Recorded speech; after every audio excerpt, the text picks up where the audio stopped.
I give you all a very warm welcome to our art workshop this afternoon. We give great thanks once again to Philip Snow for being willing to do this for us. Philip will be showing us this afternoon, I believe, how to draw some cetaceans. I will hand over to him now.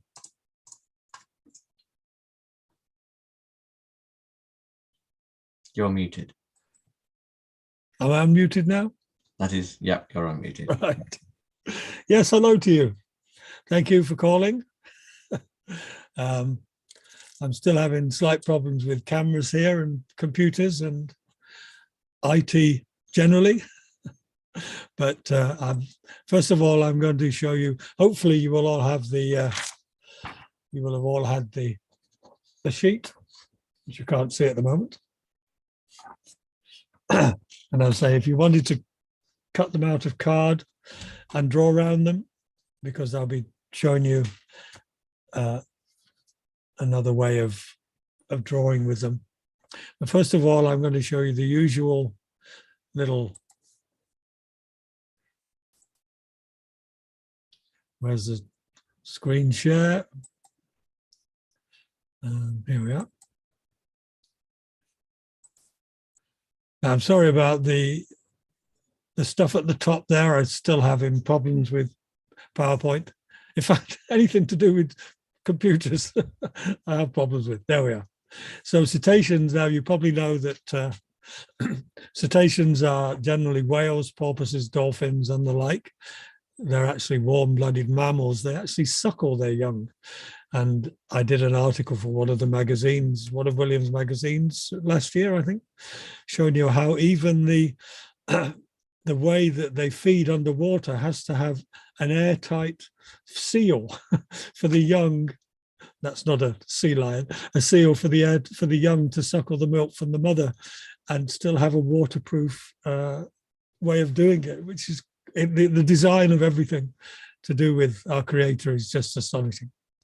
This is a slightly wobbly picture. It was done for RSPB Southstack here on Anglesey, Southstack Lighthouse, where there are thousands of auks, guillemots, razorbills, and a few puffins, and lots of things like dolphins, porpoises. Even we have the odd killer whale passing by. And so this is, for those of you who are interested in the technical aspects, this is acrylic painting onto plywood. Now, where's the next one? We should, here we are. And here's an assortment of some of my artwork to do with underwater scenes. You'll note on the right-hand side, that's a puffin, that is not a cetacean. The central ones are sketches of common dolphins, bottlenose dolphins, which are one of the commonest dolphins. And that's the one that's generally all grey-blue. And the common dolphin is the colourful one, which we will be drawing in a short while. And I like to imagine them underwater here, diving with razorbills and guillemots. And I haven't seen this myself, apart from looking down from the cliffs and watching the idiot box in the corner of the room there, where you see some wonderful underwater films. The top up here is a design I did for some cards, although that was never used. And you will note that these are penguins down here. This was by a book by a Christian vet. These are minke whales, which are quite common up in the Hebrides. And I'm sure the bird watchers amongst you will know that these are Arctic skuas, beautiful birds. They're honorary raptors. They're very like falcons, although they're seabirds. On the right here, there's not a porpoise, but there's sharks and rays and things. And I like to do illustration. I like to do sketches at big aquariums. There's a superb aquarium on the Wirral called the Blue Planet near Chester, where you can walk underneath the denizens there. Now, this is not one of my photographs and not one of my illustrations, but this is an absolutely beautiful photograph taken here in Cardigan Bay in mid Wales, because we have a very healthy population of porpoises and dolphins around Wales. And although we have a lot of conservation issues, obviously, especially as we go we go towards more into the biblical last days, the porpoises and dolphins around Anglesey and Wales are not doing too badly at all. The main problems are things like jet skis, Homo Moronicus, yes, on his jet ski, usually English, not Welsh. Anyway, we won't go into that. Now, this is an illustration I did for one of my books, Anglesey Nature Watch, because the harbour or common porpoise, this is the smallest one. They can only be about 4 foot long. They actually have their young right here by the coast. If any of you ever holidaying on Anglesey and you want to see porpoises and their calves, you need to go. One of the best places is a place called Bull Bay, as in Bull, Bull, on the north of Anglesey, and go to the headland at the western end of Bull Bay, and you will often look down on porpoises and their calves coming and going. And it's a really charming sight. You notice, of course, that porpoises generally have rounded heads, like a lot of whales, but some of them have snouts as well. And quite a few dolphins have like a beak. That's why the other one is called the bottlenose dolphin. But that's not always the case, because the massive Risso's dolphin, which we increasingly get here off Anglesey, could be up to 12 foot long, and they don't have a beak at all. They have a rounded head. He said, I'm sure you know that this bump here, which is called the melon, on these are porpoise and young and dolphin, is full of spermaceti, or fat, which is to do with echolocation. These things are so beautifully created and designed. They can send out sounds like bats do, and the sounds bounce back. And this is the way they communicate as well. They can communicate, whales can communicate over hundreds of miles, and which is why the biggest enemies out in the oceans are boats and ships, making all these dreadful noises and interfering with their navigation systems. Mankind at it again. And again, this is an acrylic painting on plywood, using a lot of white and turquoise paint, as it were. My favorite colors for this sort of thing. Right, well, we'll come on to this now. We'll come on to the actual drawing. You should have all received this piece, which I hope you've printed out. As I said, the one at the top, that's the Risso's dolphin. These are really quite massive. The harbour porpoise is from 3 foot, and these are up to well, 4 meters long. You know, we're talking about 12 foot long, the Risso's dolphin. And the dolphins are more liable to jump out of the water, where the porpoises, one of the problems of watching porpoises is you often just see the fin come out of the water, the fin and the back, and then you have to estimate another few meters where they're going to come up again, you know. But if you can see them from above off the Anglesey cliffs, it's really in the clear turquoise water. That's quite wonderful. Right, I shall stop sharing and hopefully go on to this other camera.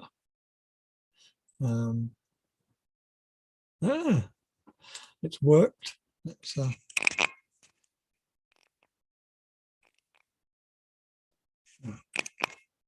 I think it's best to have the without the light on, otherwise the camera keeps going in and out of focus. Okay, we'll start off with what is the simplest shape, the porpoise. And as with, you know, with all the birds that we've been drawing, we've started off with circles and ovals and triangles and what have you. We can't really do that here. So all I can say is you've got to imagine these are banana shapes, wilting bananas. So really, and as I always point out, don't be frightened, don't be scared, don't be shy of making lots of marks. You can always sort out the thing later on. You can rub the lines out later on. Don't be afraid of making mistakes when you're drawing and trying to get these shapes, because you can refine them. You can go over the lines. So we're going to start off with better put my glasses on. One is getting old. So I'm make sure that you've got enough room on the paper, and really you're just going to start off with a shape like so, rounded, and then I mean you can do it like this to begin with. You don't have to actually make the mark to begin with. You can be tentative, and now they're not equidistant. They're not actually fish shaped. The base of where the tail is can be quite thick, and the tail, of course, is horizontal. It's not vertical. If this was the fish, the tail would be vertical.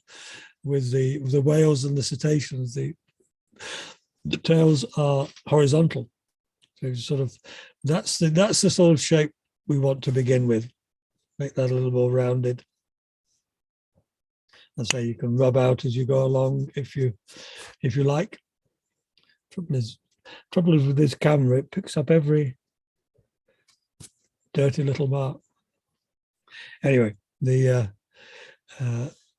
mouth. Now, a lot of that. This is why people. One of the reasons people love dolphins and porpoises so much, because they look like they're smiling, and they are genuinely. I don't know. It's probably a mistake to say that these creatures are happy, but when they interact with human beings, and you know that they can save people, they've saved people from drowning, they've saved people from being attacked by sharks. They often seem to enjoy it. Anyway, so the mouth goes up. So if you want to put a little happy smile on it like that, and then just round the snout off and the lower lip, make that a little fatter. Now, unlike fish, they only have 3 lots of fins, as it were: the dorsal fin, the back fin, and the what in fish are pectoral fins. So we're going to put, but the fin on dolphins and porpoises is not right on the top, as with fish. It tends to be towards the back a little, and on a porpoise, it is not very big. It's not a very big fin. Not a big pointed fin, maybe a little bit other than that, a little bit bigger than that. It's not a big pointed fin like a killer whale or anything. And with the eye is virtually always, if you look at all of these, you see the eyes are just above the top of the mouth, the gape, roughly about there. And they have I'm just going to make that a little steeper there. Now the fins, the forward fins, the pectoral fins, they're roughly in a line from the mouth down here, and they are, well, they're sort of a knife shape, a spear shape, as it were, and they are that sort of shape. And they're actually joined on there. I really will have to. And the other one often shows on the other side, just the bottom bit of it. Now you'll note on the I'm going to make this a little longer. The trouble is my camera is distorting, making it longer than it actually is. But these are called the flukes. So the tail is actually, it's the same sort of shape. I'm not doing it on the fish, on the mammal now. The tail is the same sort of shape as a fish, but it's horizontal. So this bit comes off here, and that bit is behind. So that's just confused matters there by, I'll put that bit out. So this bit is behind. And because it's joined horizontally to the fish, to the mammal, it looks like that. Now, porpoises generally, I'll just show you a book illustration of one. The design, the border between the dark and the light is very variable. So there's no such thing as one that's right and one that isn't right. Here's the one that we have in Britain. You can see these marks, all these designs are quite unique to every single one. So you can't really get it wrong, as it were, because it's and so I'm just going to do a general zigzag like that. So above it is, and below the lips can be quite dark. And there's often a line, the dark line, coming down to the fins. So the fins are dark, the top's dark, and there are all sorts of little patterns in here which we don't need to go into now. Now, for the point of view of color, I'm not going to color these now. I'm trying to get this camera to show it. It distorts it. So really, I'm just going to shade. And if you remember in the past, because I'm right-handed, I always shade that way. I'm just going to do that very quickly.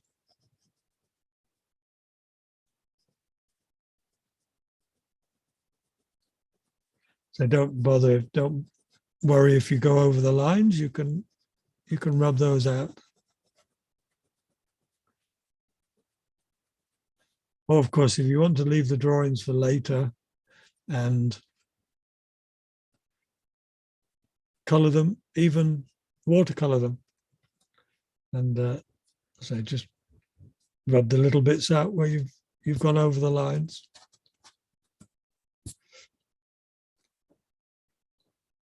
And needs to be darker underneath the mouth, and a very, very black eye, and the fins. Now if you were really going for the full effect, they will be shiny on the top. Therefore, you can actually rub out, try and show the effect of light on the top. Things generally in the world are, because the light's coming from above, in all senses of the word, then they will have this line of light along the top. But also underneath, of course, they'll have shadow. So that I'm doing that a lot paler.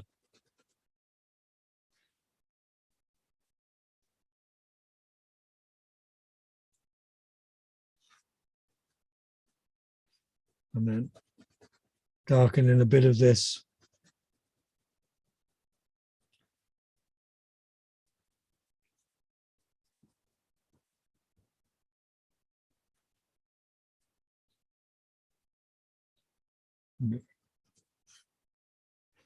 And because these flukes, the tail flukes are horizontal, they will be lighter than the body. This is the light coming down onto them.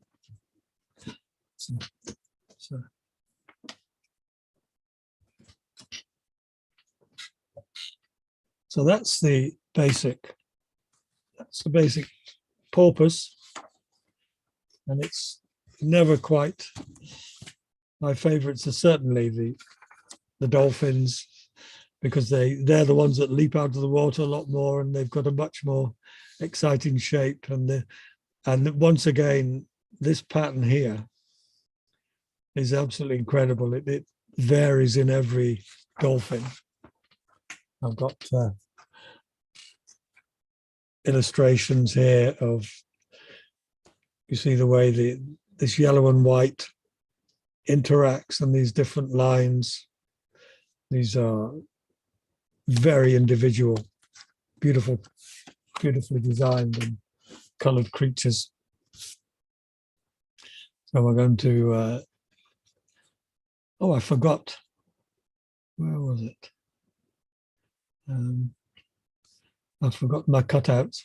Anyway, I'll try and. So once again, we're going to start off with a long curve.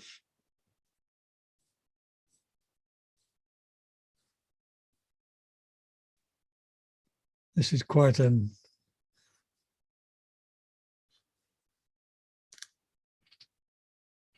even curve. Now the underside, we look at the underside, we want to try and, this is not going to be as convex as that at all, because this shape is not as rotund as a porpoise. So it's a much shallower curve, but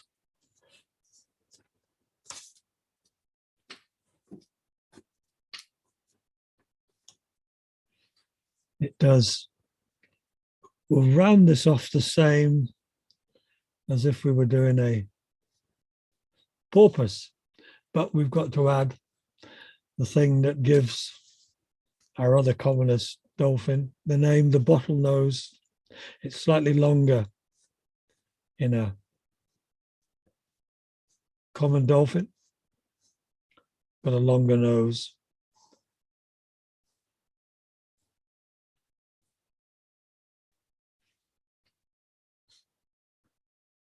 And it's got quite an acute where it joins on here. There's a little ridge sort of going across there. And once again, the mouth goes up slightly at the end, so it's just that sort of shape.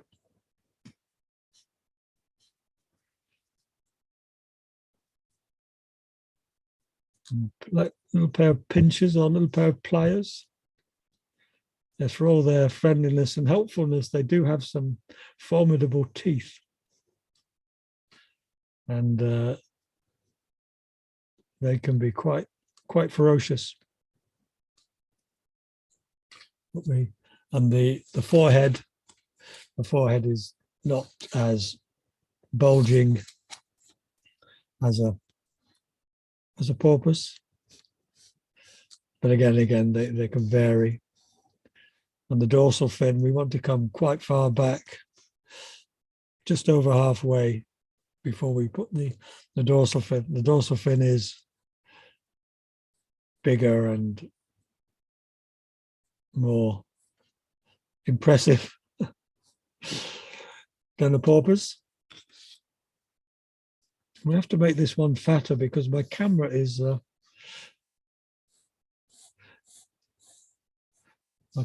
making everything look more elongated because I can't get the exact angle.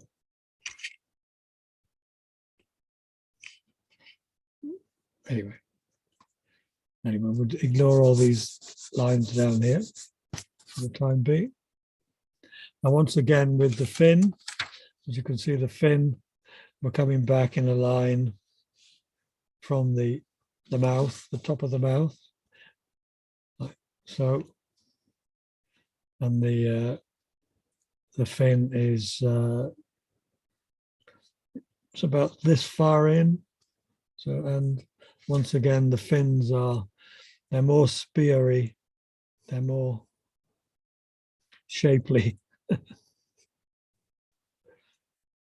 than a porpoise, longer, more pointed. Just suggest that one there. So rub that bit out. And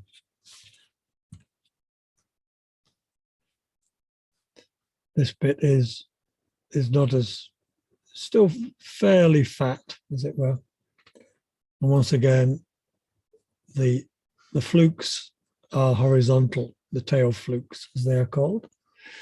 And they are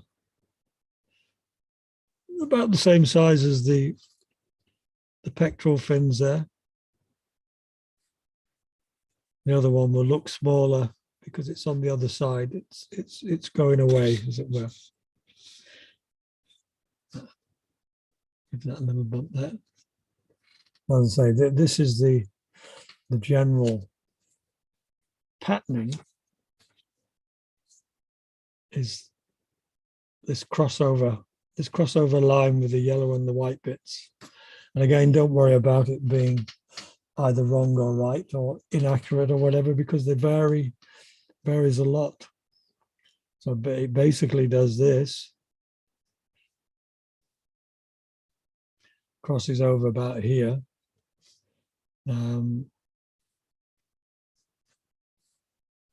But I say it varies hugely.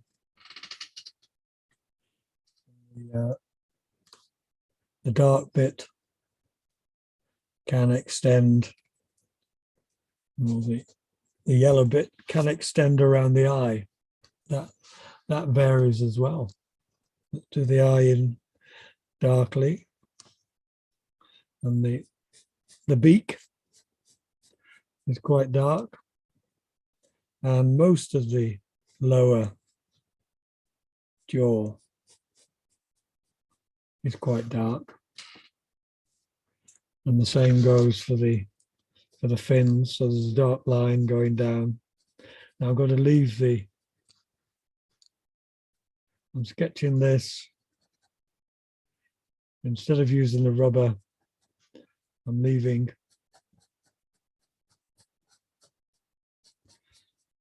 a lighter part to suggest light on the edge there.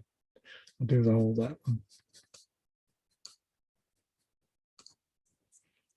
And now the whole top of the mammal is actually quite dark. Now this is largely yellow, but it can be white down here, and you can have these dark. Basically, all of this, the back and the fin, is dark. So I'm going to shade all that in.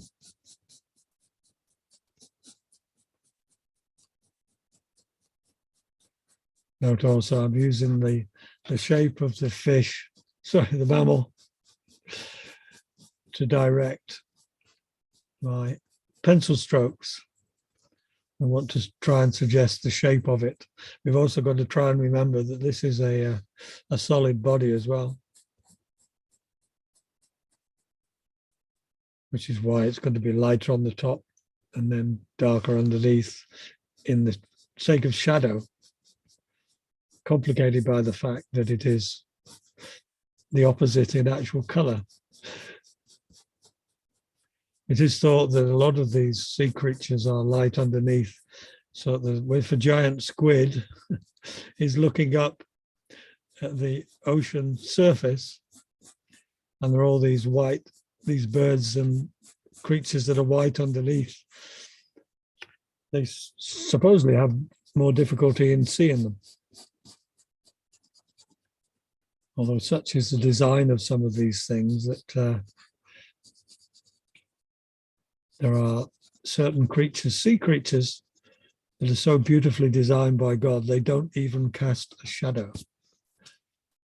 And the human military, always looking for more and more ways to make more money and start more wars and kill more people, are using this technology to try and creep up on countries unseen under the sea. Anyway, enough politics for now. So I'm just going to do a bit of rubbing out there, show the light on the top. And this is that's a pale grey. This is a very pale yellow. I'm only going to suggest that. and it's generally darker on the sides here.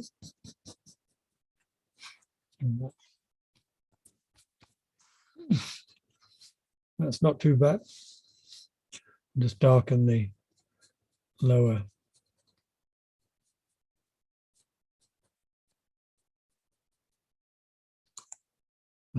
Just need to rub out that.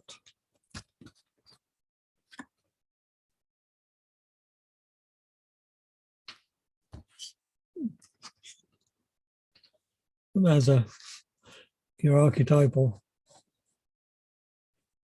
happy dolphin. So that's a common dolphin, although it's possible in certain parts of Britain that the bottlenose dolphin is actually commoner.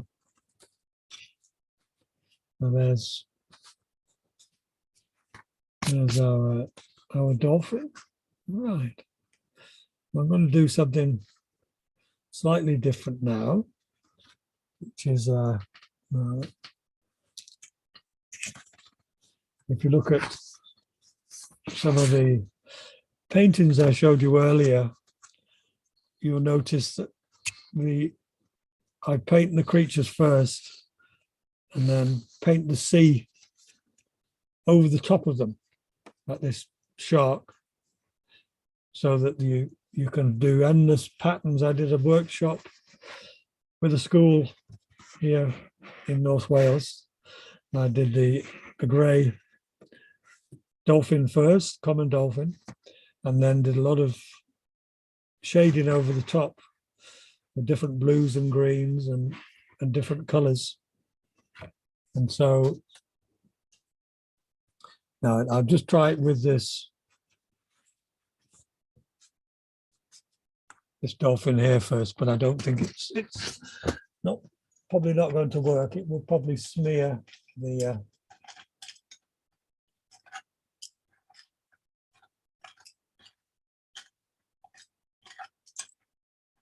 In fact, I've got a sneaking suspicion I might have done a workshop with some of you doing this, but as I don't have a memory anymore, it's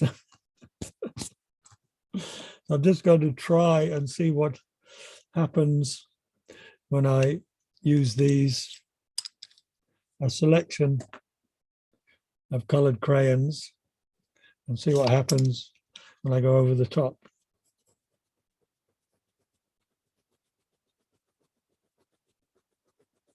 It's smearing a little bit, but not.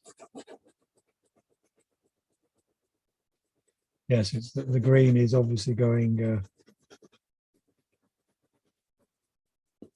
slightly dirty color from the. Yes, that doesn't look good at all.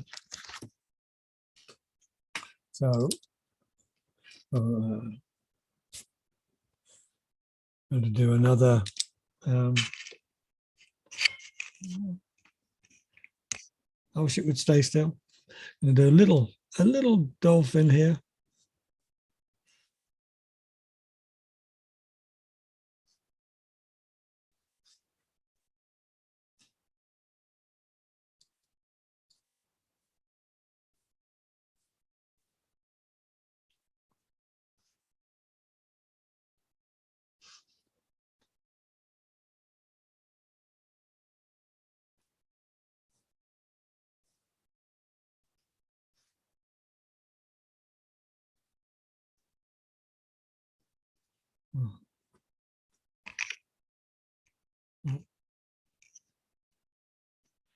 Little dolphin here, and not.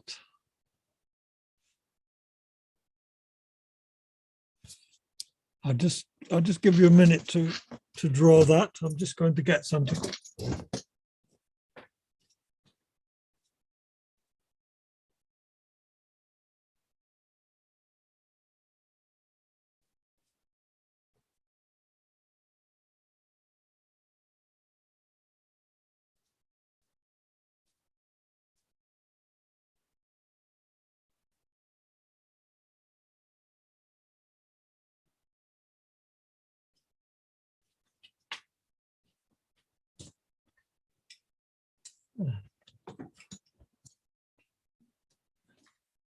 These are some I made earlier out of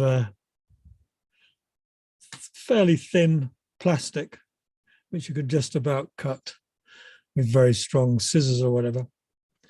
And I use these in workshops with very small children, so you could draw around them if they didn't want to actually or couldn't draw the things themselves.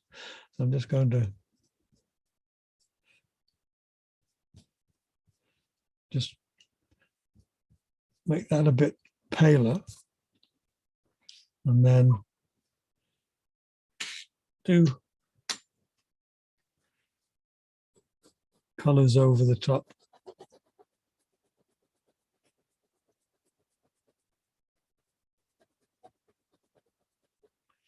Just try and put this usual sort of problem with the light.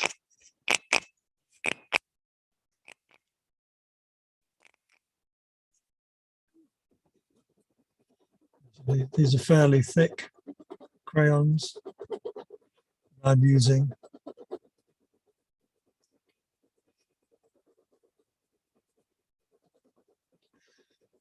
And as you can see, this is textured paper as well, which makes a difference. Gives you a nice pattern. I'm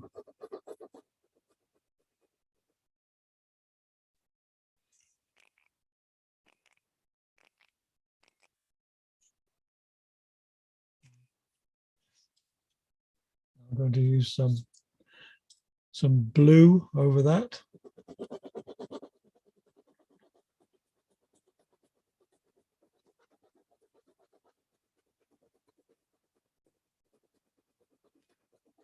Doing it quite thinly, obviously, so you can still see the mammal underneath.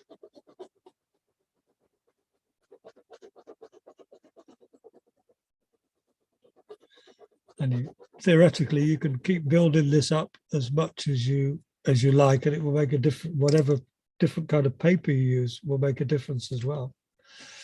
I'm doing putting some yellow in.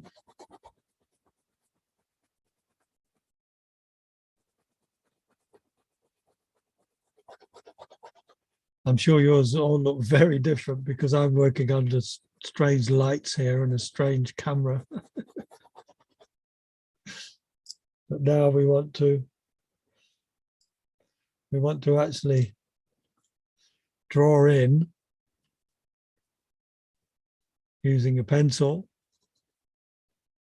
some of the colors, the darker colors of the dolphin itself. As you saw earlier, when I did the colors over the pencil, the colors themselves go dirty. But if you put the colors on and then work with the pencil quite lightly, and what we're trying to do is give the impression that these things are underwater. I mean, with painting itself, you can build up layer after layer of paint for all sorts of different effects, depending on what sort of paint you're using. I'd recommend acrylic paint because it dries quickly, and then you can put another layer over the top. You can experiment with these things. So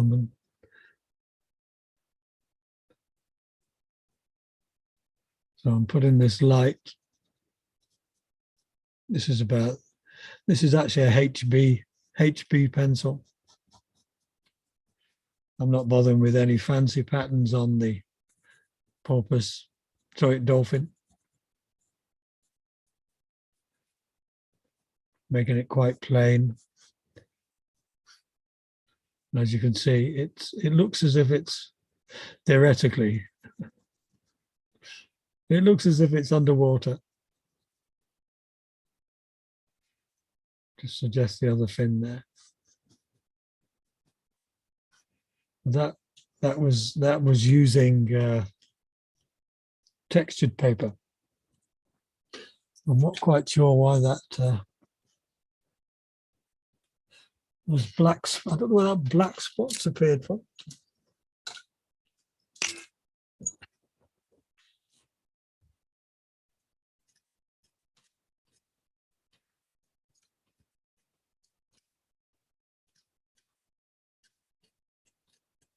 The trouble with pencils generally, they sometimes have bits and pieces in them which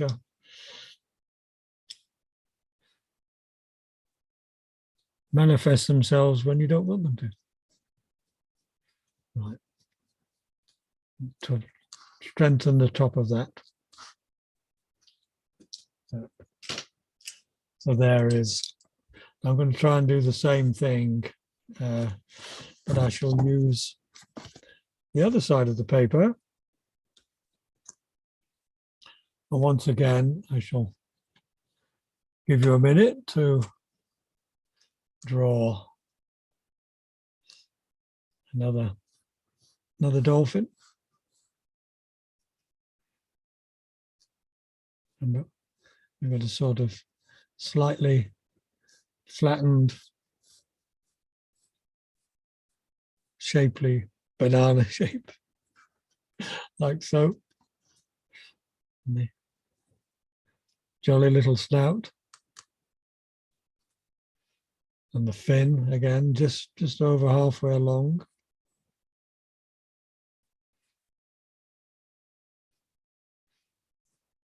And the up curving mouth, remember?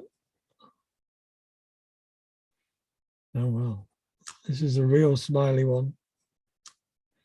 And then the line going down here to the pectoral fin.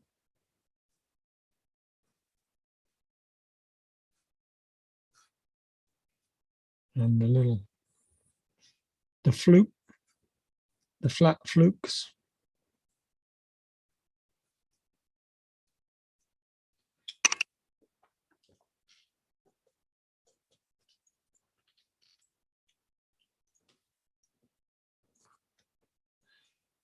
I'll just give you a minute to draw that. I'm just go and get my drink.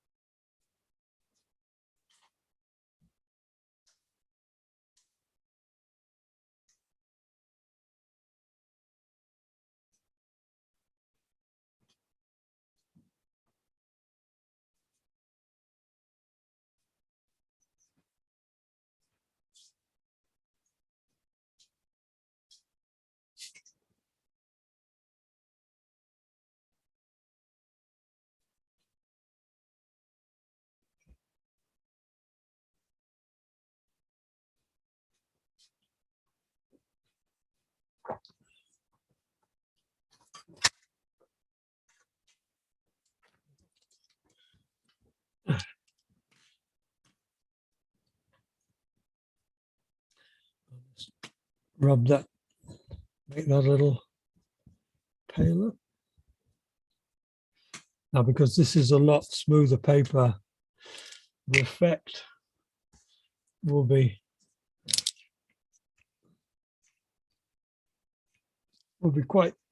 should be quite different. So starting with a sort of lime green.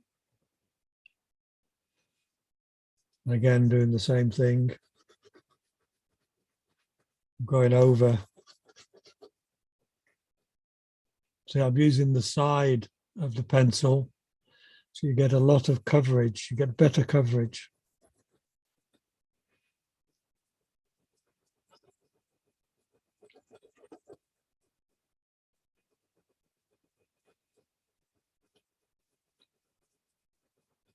And it's not a very strong color, but it doesn't.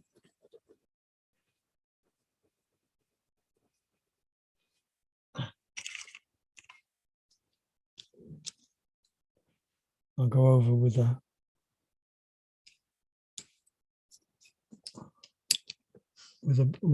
blue, fairly slightly turquoisey blue. No. I'm just giving it a side so that it's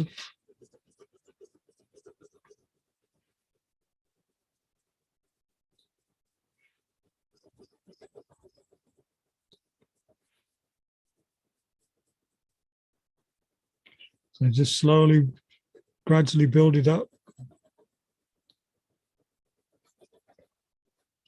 Ah, got cramp in my fingers. Stop it. Slowly building it up.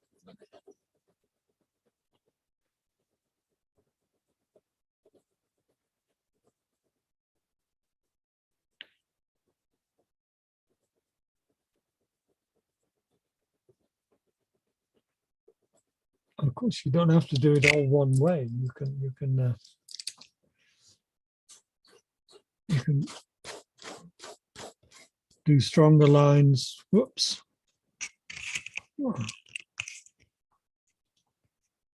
It's done it again. All these nasty little black bits have come out of the pencil somehow. Doesn't normally do that. Anyway, I'm using a darker green here. Of course, if you want to draw these or color some later, you can use watercolor. You can splash watercolor on and make all sorts of different effects. So I'm now going to go back to the HB pencil and go along the, again, not too strong, just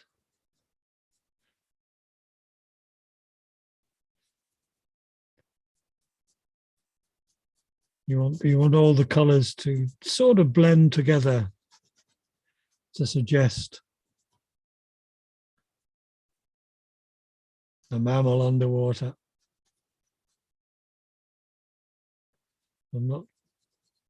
This is only a HB pencil, but it shows up a lot stronger on this camera. Oops. Going down the back. Again, we're not going for any subtle patterns here on the dolphin. Just mainly dark on the back, mainly light on the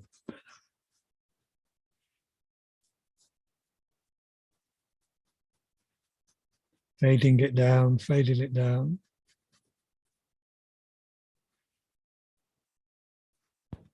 In fact, it's come out a bit pointed.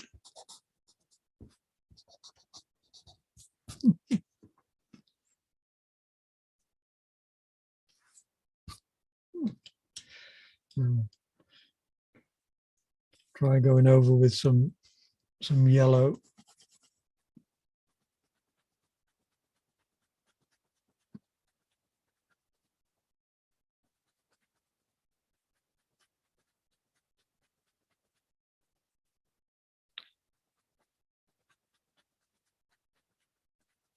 We should have a yellowy blue-green effect. Let's try and move the camera a bit further away.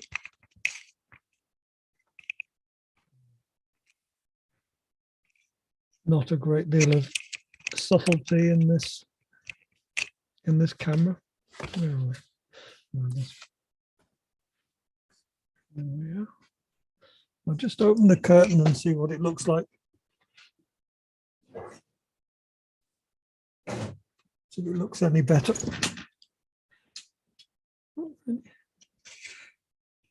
In daylight, but not really. Anyway, so there. So I shall stop making you seasick with the camera and hand you back to William. If any of you have any questions or you want to show us your artwork, I'd be very pleased to see them. So I shall hand you back to William.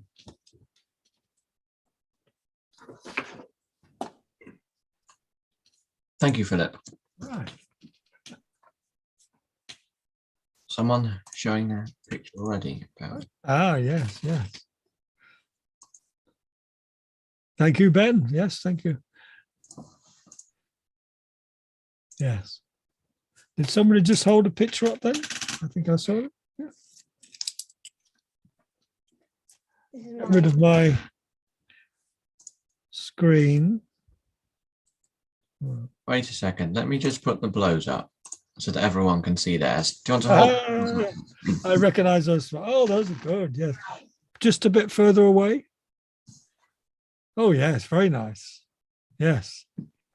A nice selection. It went Oh, a bit yeah. wrong when I tried to put the colours there. Yeah. Are good? Good, good. Yes, yeah. Right, right. Excellent. Right. You've done a good job there. And Biri also. Here's another one. Oh, you've been using watercolor. Very good. Right. This Julia, yes. Oh, your pictures have gone now. Right. Very good. And Frankie. Another one here. Ah, Frankie's got a smart little sketchbook. Very nice. Very nice. Good. Yes, yeah. Yeah, yeah. Good. Excellent. Good. You've done a good job there. Yeah. And Biri. Yeah. Excellent. Here's another one. Right. Oh, you've been using watercolor. Very good. Yeah. Oh, good. There's a picture of a mousetrap there. Ah, it's the wrong side. Yes. Good, good, good. Excellent. Porpoises and dolphins all over the place. Very good. Lovely. Right. Frankie. Another one Right. here. Is this Frankie's page? got a smart little sketch. Very good. Very Very nice. good. Very nice. Very good. Yeah. Excellent. Excellent. Good. You've done a Good. good job there. Yeah. Yes. Do any of you have an aquarium near you? Or do any of you live near the sea?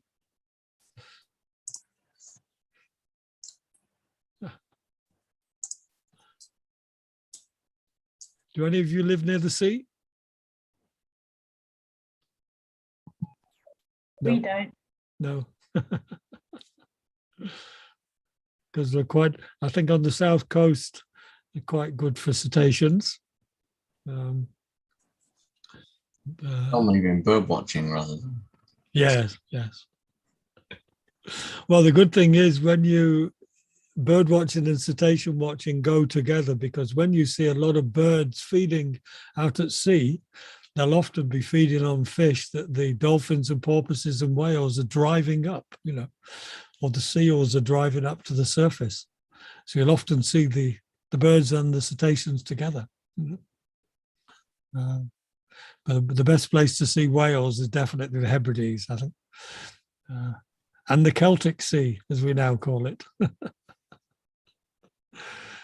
Because despite the fact that there's a lot of pollution problems and extinctions in the world, a lot of whales and porpoises and dolphins have come back since we started hunting. We stopped hunting them, 30, 40 years ago. A lot of them have come back. We get some massive whales in the Celtic Sea now.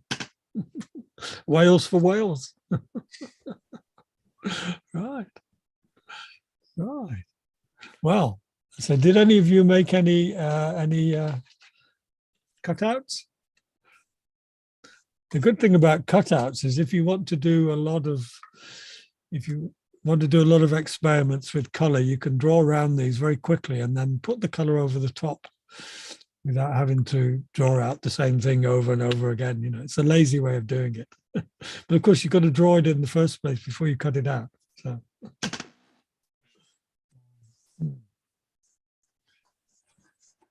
Does anybody have an aquarium near them?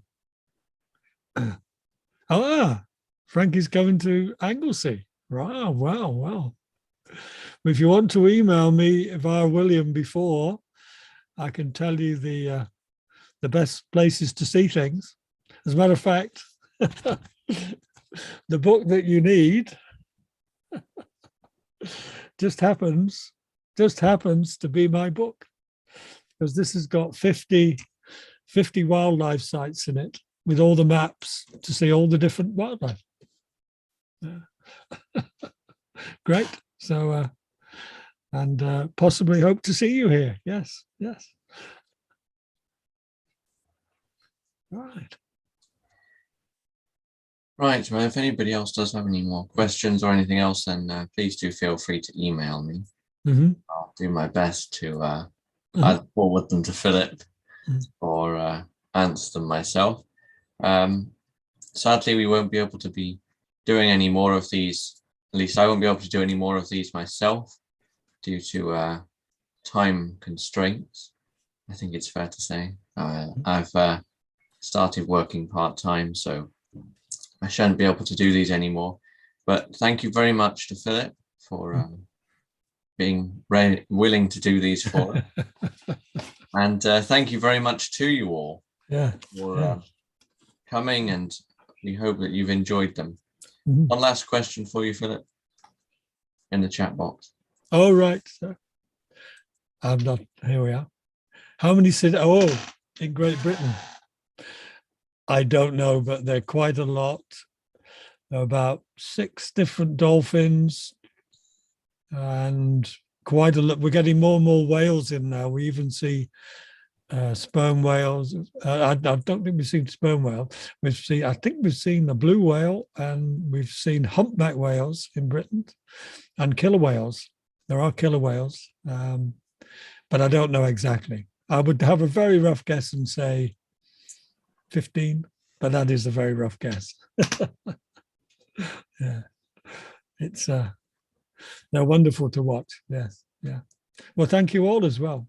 There is just a suspicion that we might be able to carry on doing some workshop somehow or other, but that's all in the planning stage at the moment, so we can't. In fact, I don't think I was supposed to say that, but there we are. Yeah. Well, I'll let you know if there ever is anything of the sort that I Yes, recommend to you. Put it that way. great. Yeah. And Yes. we shall hopefully keep running the magazines and send them out to everybody, so we can keep in touch with you that way. And maybe we may be able to do something like this in the future, perhaps at some point, the odd one here and there. Yes. But for now, we shall say goodbye. Yes. Yeah. And we hope you've enjoyed these. And thank you to you all once again. Thank you all indeed. God bless. Goodbye. Bye-bye. Bye-bye now. Bye-bye. All right. All right.